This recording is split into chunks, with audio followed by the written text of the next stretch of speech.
काली तैं कहाए। शिव के बाएं अंग में बैठ के हर काली जी कहाए।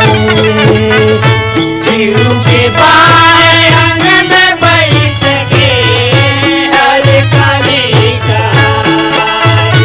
ओ हर काली कहाए ओ मैया, हर काली कहाए ओ दाई, हर काली कहाए।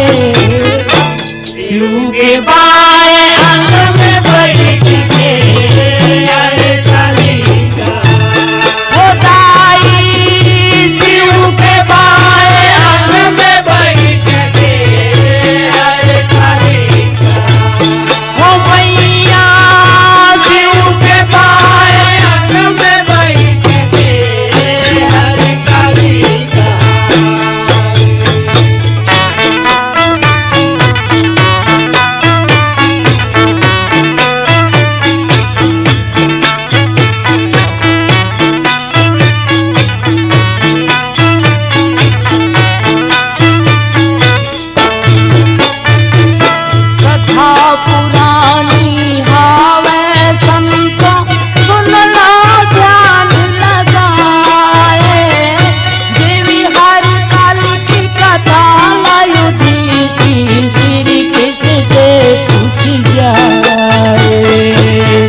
शिव के बाएं अंग में बैठ के हर कालिका शिव के बाएं अंग में बैठ के हर कालिका हर काली कहाँ है ओ दाई, हर काली कहाँ है ओ मैया, हर काली कहाँ है। शिव के बाएं अंग में बैठ के हर कालिका ओ दाई शिव के बाएं अंग में बैठ के हर कालिका ओ मैया, शिव के बाएं अंग में बैठ के हर कालिका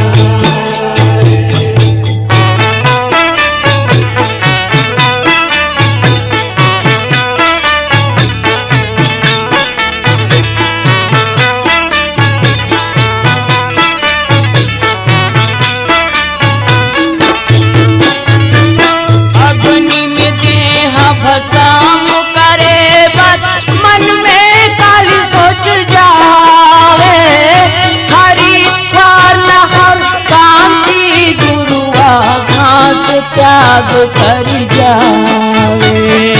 घास त्याग कर जाए हो जातो घास त्याग कर जाए जब भगवती माता काली अग्नि में भस्म हो जावे, शिव शंकर के नारी बने बस पुनः जन्म धरियावे।